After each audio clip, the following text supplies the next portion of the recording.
Hello, everyone. Thank you for being on here. This is Herman Deal, the real deal, and this is the Better Wealth and Health podcast. And today's guest is going to be a unique because it's not really about wealth, it's more about mental health. That's what we're really going to be talking about here today. And I have Mr. Ryan Landau here with me. He has his office in Coral Gables. He is a licensed Florida mental health therapist who helps typically men with addiction, mental health problems, with relationships, and just improving their overall life. So let's get started. I'm going to ask Mr. Ryan Landau, what kind of got you into mental health? And we're here with Stand Up Energy. I forgot to Yes, mention that. sir. We're both Yes, standing sir. up. We are definitely standing up. I love it. I love that Yeah. this is a stand-up podcast. I actually do a lot of my calls today, Armand. I like doing them standing up and walking. Maybe you can speak to the science It behind why helps you think better. my brain Yeah. feels so much better when I'm walking around. To answer your question, first of all, I want to thank you, Herman, for having me on the podcast. It's an honor. I know we're still getting to know each other, but I'm feeling very aligned with your mission and what you want to do to help others and specifically men as well. I got into mental health 24 years ago, if you will, non-professionally, close to 24 years ago, because I was struggling with addiction and got was forced to take a real hard look at myself and where my life was headed at the age of 24. And so, by the grace of God, here we are, close to 24 years later. I have and still with tons of growth. Let me be clear. In some ways, Mhm. I feel like I'm just figuring out life. So especially in the area of how to show up as a healthy man, husband, father, all these beautiful gifts that I've been given to figure out. But yeah, that's what kind of got me on the path. Um, I spent my first 12 years in practice as in an industry where we did neuroscience, technology, and wellness. And so basically, what we did Mhm. was I created programs using neurofeedback, psychological coaching, and some therapy to Okay. help people naturally transform their lives. And that's how I got really, really interested in the mind and body, things that went Right. beyond the conventional mental health scope, which is typically diagnosis and medication. So I wanted to get Okay. beyond that because after the year that I spent and in my master's program at a psychiatric unit at a hospital, I realized that there was something amiss in what I wanted to provide. And so going And into let me this sort ask of, you yeah, real quick, Ryan, as a mental health therapist, you don't prescribe medication, right? I just I want do not. everyone I to do know. not. I Yeah. do diagnose if and when it's Which I necessary. see it as a good thing because me coming from my chiropractic background, if you can do things naturally, I'm always in favor of that. So that's I see that as a good thing. Yeah. 100%. Yeah, I mean, Yeah. listen, I'm not saying that there isn't some sort of place for diagnoses and maybe a place for medication at certain periods of our life. Uh, Perhaps there is. Um, it just wasn't the transformative journeys that I wanted to co-create with clients. And so going Right. into the sort of neurotech wellness space allowed me to start studying the brain, brainwave activity, the mind, the different areas of the mind, how the mind affected the body. And that was deeply interesting, deeply fascinating. And what I was seeing is that people were actually getting on these paths that were sustainable, meaning that their Hmm. change that they were going to experience in the programs we were building, they were going to be able to sustain those changes and through time and simple practices and adjustments in their life, natural adjustments, they would get healthier, they would know their worth, they would feel safe, and therefore begin to really experience a freedom that they had never had. And so, yeah, and then from there on in, about 2023, I decided I was going to, open up my private practice. Um, and And then we went in. I opened up my private practice. I'm sorry. I went into private practice with my wife, who had already successfully grown her private practice, and we Okay. now co-own and cooperate a very thriving business that she built all on her own. She's incredibly talented, incredibly beautiful, and incredibly gifted at what she does. So You're riding on her coattails. I was, yes, up until now, you could say that without a question. And it was an interesting ride, right? Because part of the ride had to do with the fact that um, it kind of naturally evolved this way. She would be seeing, a female client, and that female client would Mhm. be in a relationship, and the relationship Right. would be causing her all kinds of challenges.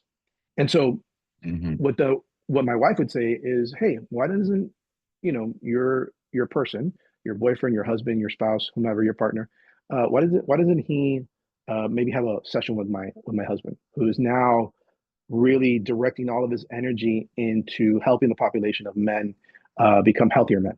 And so that Right. really started to like just kind of organically do things inside of our business and inside of our practice, Yeah.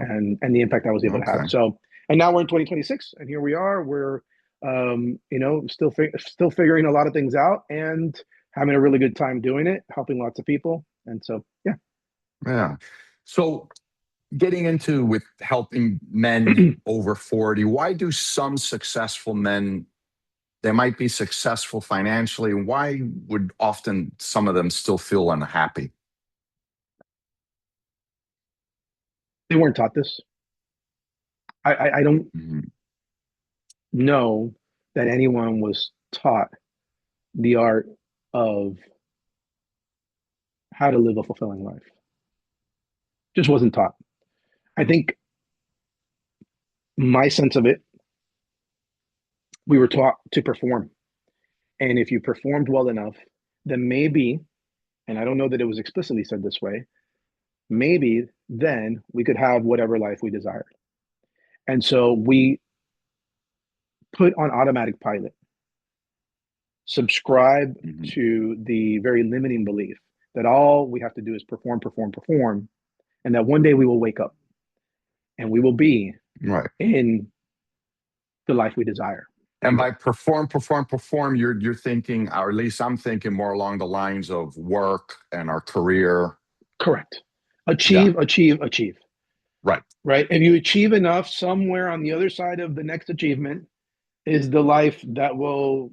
And again, I think it's an implicit suggestion, because even as I examine closely, and I have, oftentimes I've worked with men of all different ages, all different socioeconomic statuses, from the struggling high schooler, college young man, to the wildly successful, wildly intelligent hedge fund guy, and everything and Hmm. anything that you can imagine in between.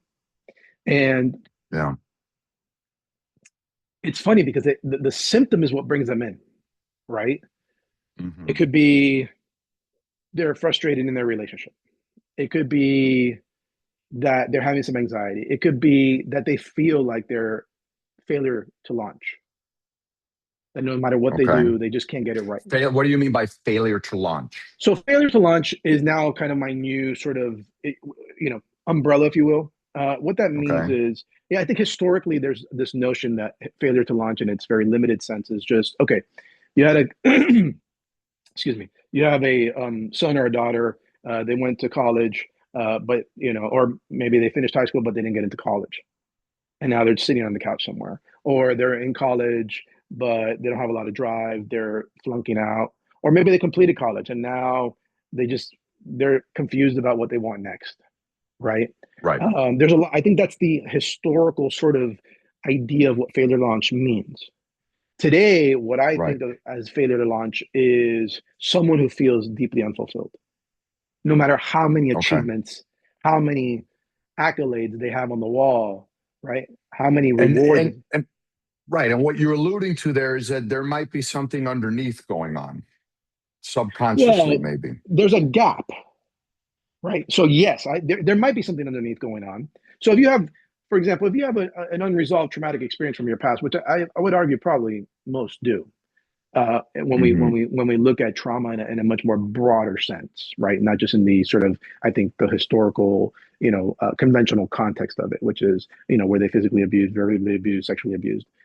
There are other types of abuse. There are other types of Right. limitations that lead to traumatic experiences or to a dysregulated nervous system, which is ultimately what happens to the nervous system and then the psyche when we don't address the underlying root cause of what's going on, right? Which is Right. heal the deep wound that happened during childhood or all throughout childhood and adolescence, etc. Yeah. Yeah, and I guess that could definitely be some of the blind spots that men have. They're unaware. And I was discussing with you earlier that I have a client who paid up front, thousands of dollars because he's getting the elite one-on-one coaching with me, and I can't get him to get on a Zoom call. And Yeah.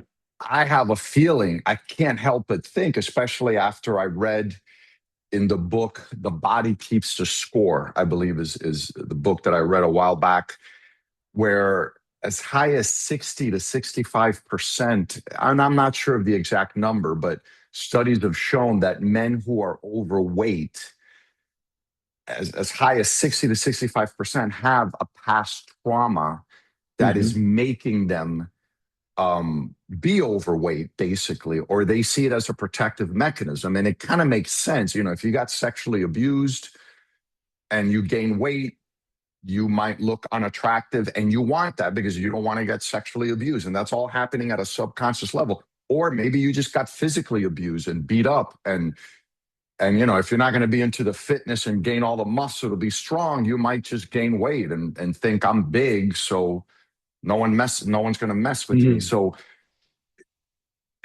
so yeah, so it just seems that, and then it's difficult for me because I don't deal with the mental uh, um, trauma with anyone, but it just makes me wonder. And sometimes even when if I go to a networking event, for example, and there's someone that it's obvious. I mean, you can tell. If someone's obese, they're obese. If they have a big stomach sticking out, I mean, it's very obvious. And Mm-hmm. often I find the people who need it the most are often the least likely to want to help.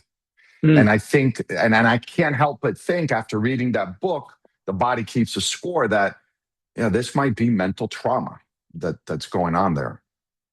Yeah, I would agree with that 100%. There's definitely different ways in which um, unresolved trauma manifests in our lives. Yeah.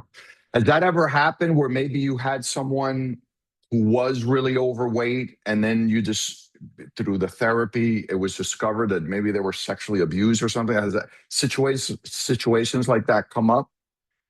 Absolutely. Yeah, Yeah. Yeah. absolutely. I mean, if I were to collect, I mean, there's like six men that come to mind.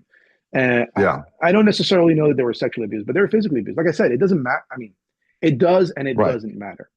I Right. don't want to be insensitive to. I mean, sexual abuse is of one of the most one of the most heinous, if you will, the most one of the most detrimental to a person's Right. well-being and future. And physical, sexual, emotional. Uh, I mean, there's a variety of layers of abuse that can occur. Right. And And when some sorry, go go ahead. ahead, finish. Well, when someone uncovers it, is that enough? Or do they need to go deeper into it? Or is it being aware of it enough? Well, it's interesting, right? When clients come in, oftentimes they're aware. Um, Okay. I've helped two individuals, well, one in particular that comes to mind, and they were aware. Um, I use a protocol and a process uh, called EMDR, eye Yeah, I've movement, heard of that. I've heard of that. That's also in the book, The Body Keeps a Score. Yeah. right? And one of the premises of EMDR is that the mind and the body we have healing mechanisms that we activate. I would argue that we activate them unknowingly Can through you high. tell me what the Sorry. letters mean just for the Sure, sure, sure, public sure. so Absolutely. that people So understand? EMDR stands for eye movement desensitization reprocessing. Okay. Okay. And we could have a whole podcast on that in itself on how that breaks down. But the perspective of EMDR is that the mind and the body knows how to heal itself, period. Right. Okay. We get into a deep enough state. Um, I argue that it's kind of the same state that we get into when we are going through certain sleep cycles, um, Mm-hmm. that we get to sort of reconcile, rejuvenate our lives to be ready for the next day. So we're, Okay. in my professional opinion, one of the things that we're doing is to activate sort of the same mechanisms that are activated inside of sleep in an EMDR session. So the person, getting back to your question and point, the person comes in and they know what happened, but they haven't gone deep enough in a very strategical, intentional, safe um, way that they do when they come in and they do EMDR. Okay. And so Right. when they do that, we activate the mechanisms that allow us to heal from, let's say, a broken bone, right? same Mm-hmm. mechanism, right? Torn ligament. All we have amazing healing mechanisms, right? And Same mechanism, but in a mental, but psychological, in a emotional sense. psychological, emotional, Right. psycho-emotional, I would argue psycho-spiritual sense, right? And Okay. so we guide them through an EMDR protocol, and when we get them deep enough, they're able to not just target, look at, confront the abuse. That may not necessarily even be the explicit target that we're targeting, but it may be Mm-hmm. something in in the inside of the same scope, right? And what Mm-hmm. happens is we kind of go on a journey.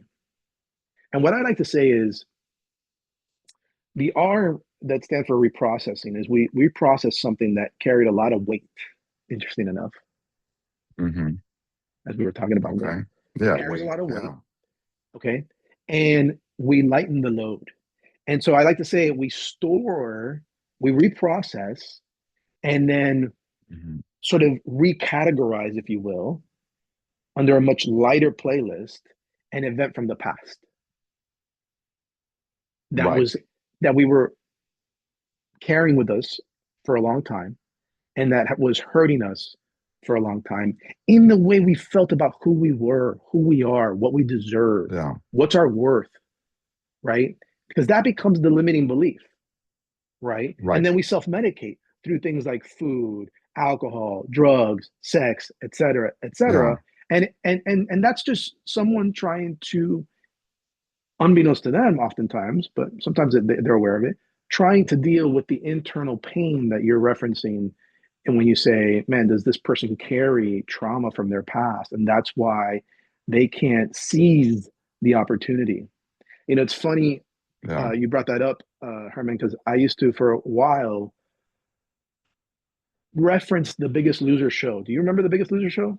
Yes. Yes. And so these people would go on these journeys and they would lose, wild amounts of weight. And I'm not here to, I'm really not here to criticize the show, whether it was done right, whether it was done wrong, whatever.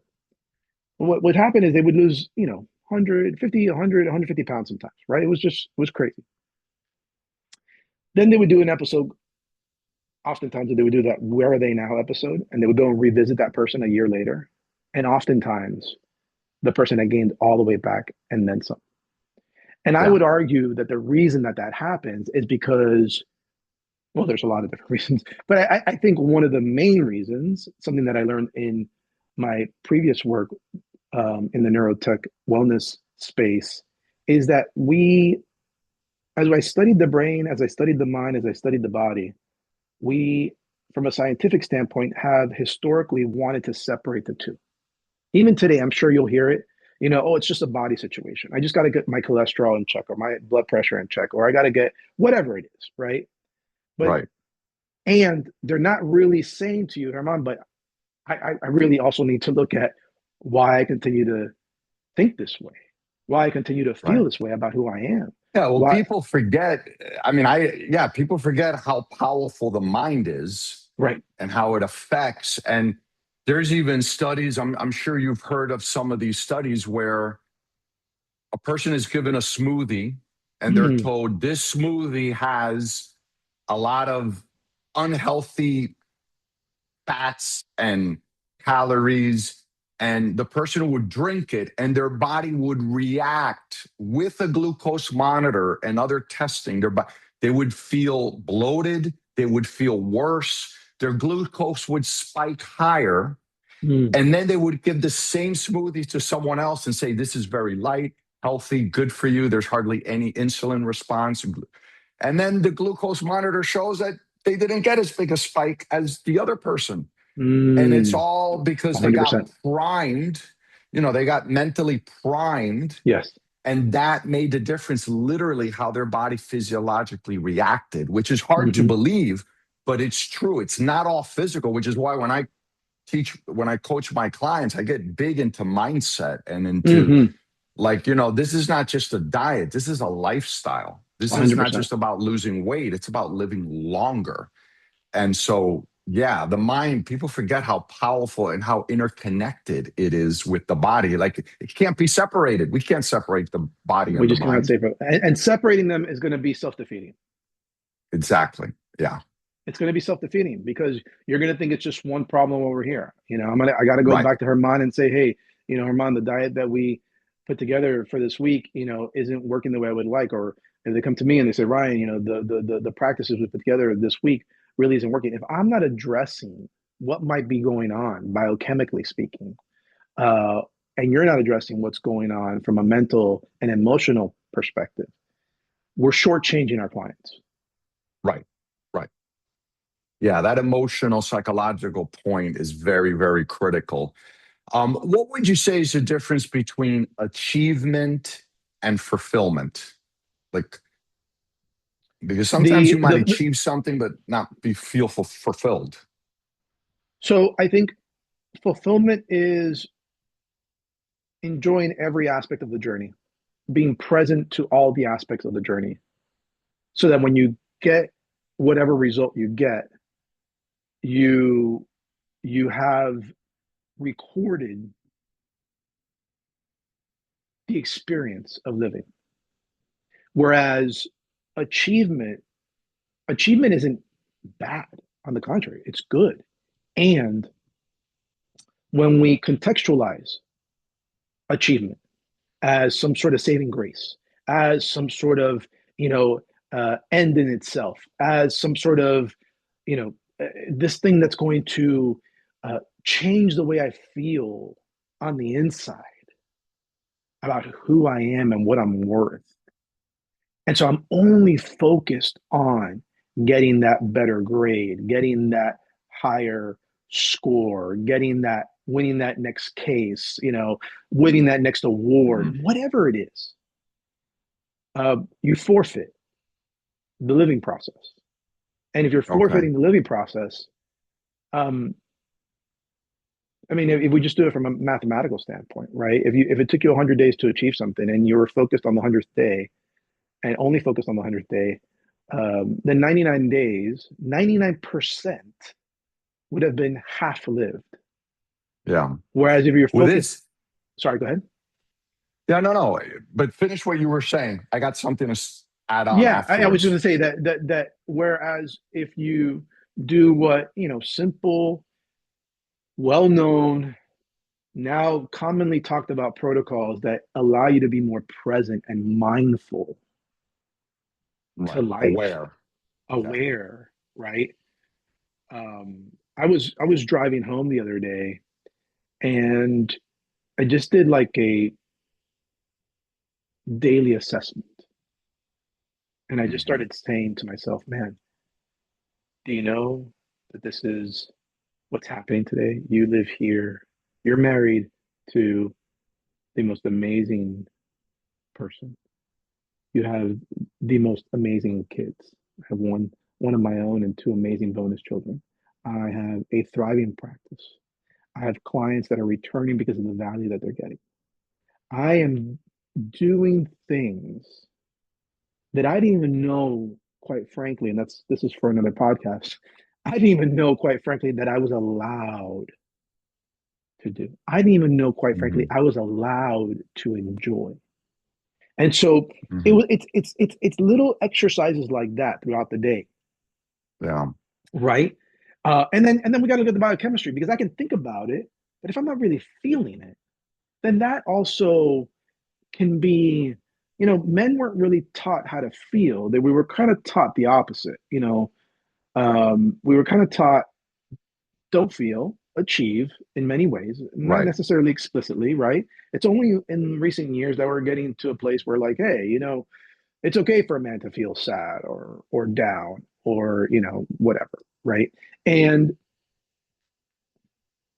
so we got to be looking at these things. We got to be sensing them Yeah. on a daily Being basis be, being because more aware. Yeah. it's through that awareness, mental and emotional, right? Because again, I have a lot of men who are mentally aware, but they're emotionally struggling to feel what they're aware of.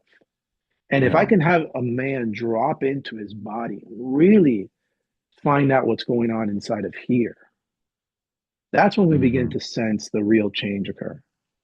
Yeah. Yeah, I was gonna, and speaking about achievement and fulfillment, I was gonna bring up the example of the history of the first astronauts who landed on the moon. Uh, I believe the majority of them ended up becoming alcoholics and, didn't have like, when you achieve something so spectacular, like being in landing on the moon, like many of them, and it's been a while since I've looked at this. I know that some did better than others, but my understanding is that yeah, they became kind of like alcoholics and sort of like they landed on the moon and their life seemed to go like this afterwards. And yeah, it's you get so used you achieve something so spectacular that it's almost like okay, what's left after this? And yeah, that's always an interesting case study.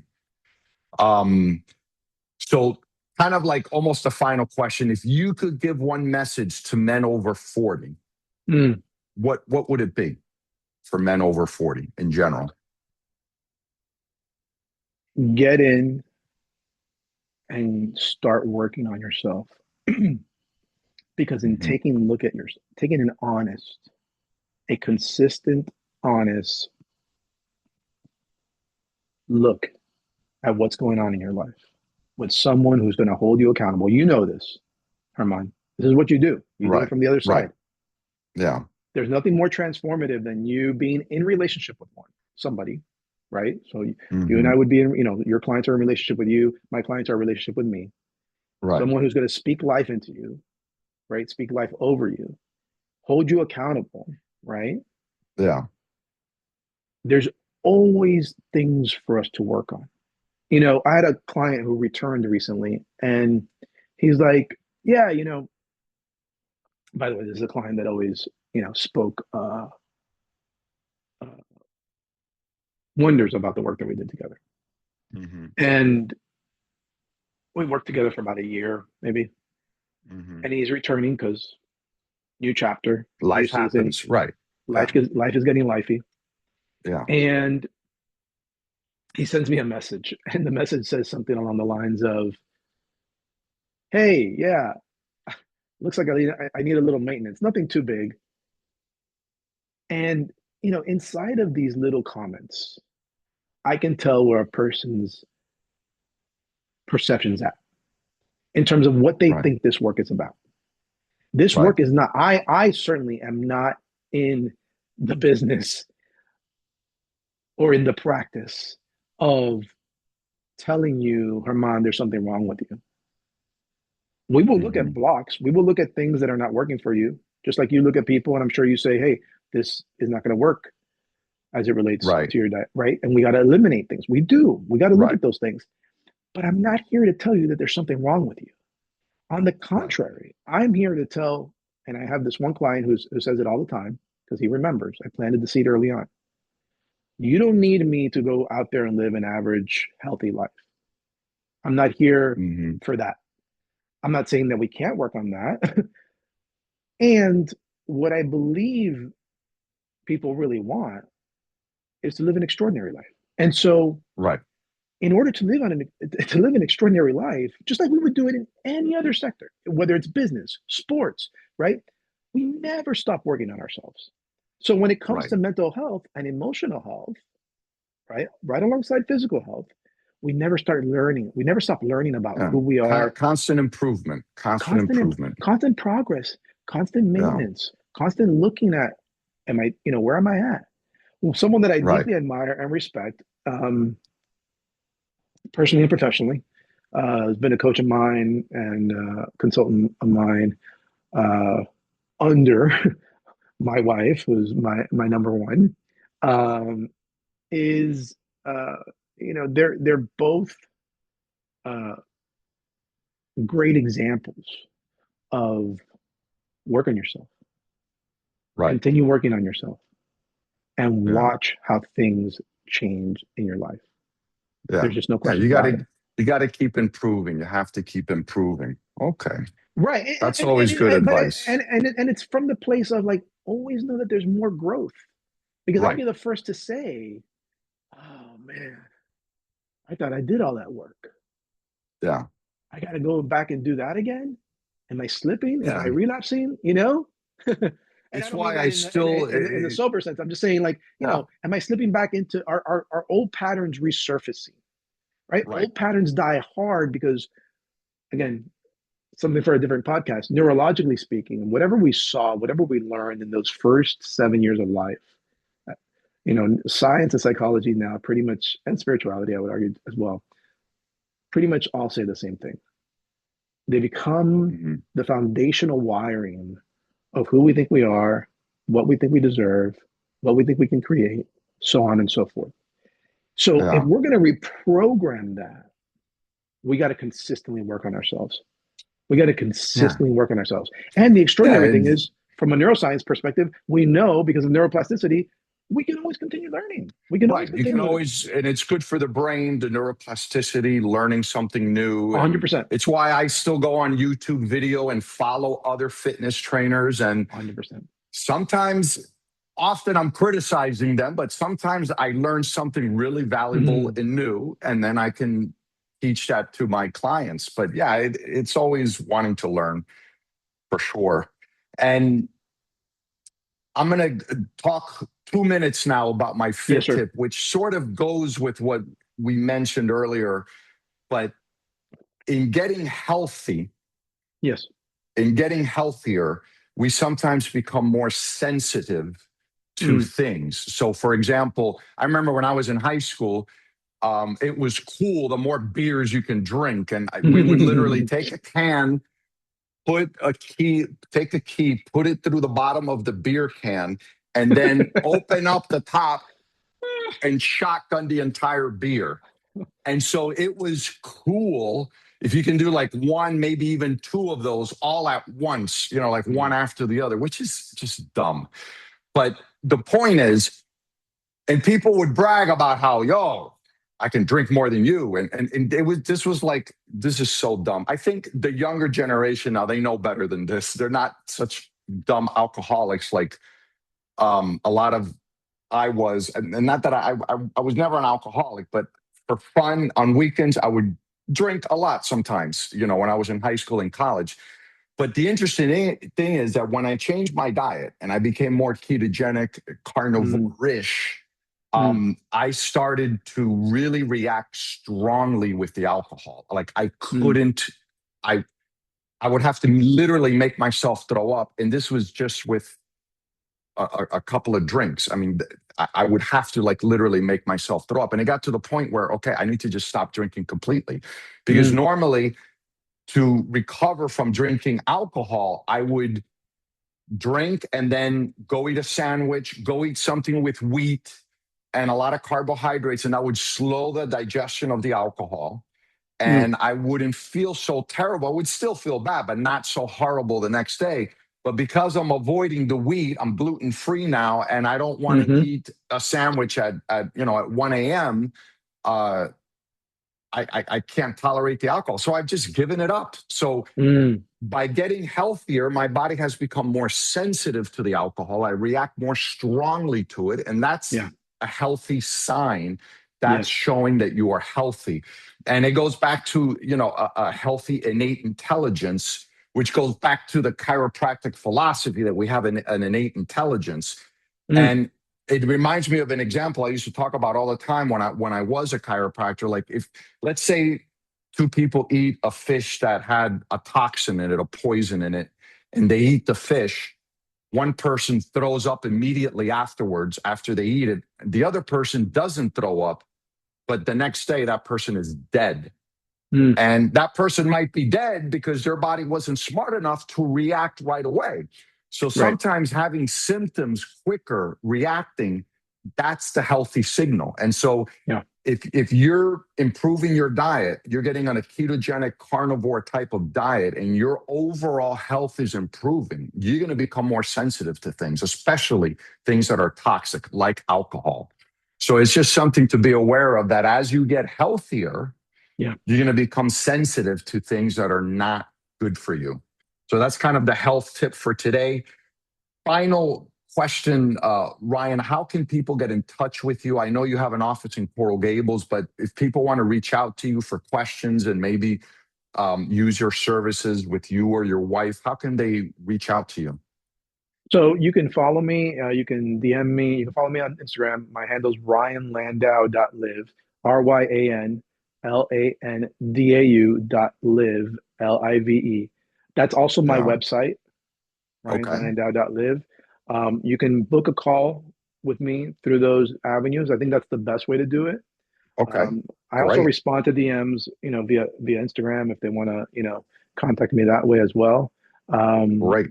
those would be the two main ways I would, reach out to me. Okay. Well, great. Well, Ryan, this has been a pleasure. Lots of great information, Mm, stand up energy. We yes. learned a lot. Main message I'm taking away is always improve your life, and just keep getting better and improve. Always be aware of that you can get better and improve. And the brain is elastic. We can grow, we can get over past traumas, and we can grow. And sometimes we need guidance with that. And that's always a good thing. You're gonna way more likely to achieve more faster with guidance with a mental health therapist and trying to figure it out on your own. I say the same thing about fitness with my clients too. So Right. everyone.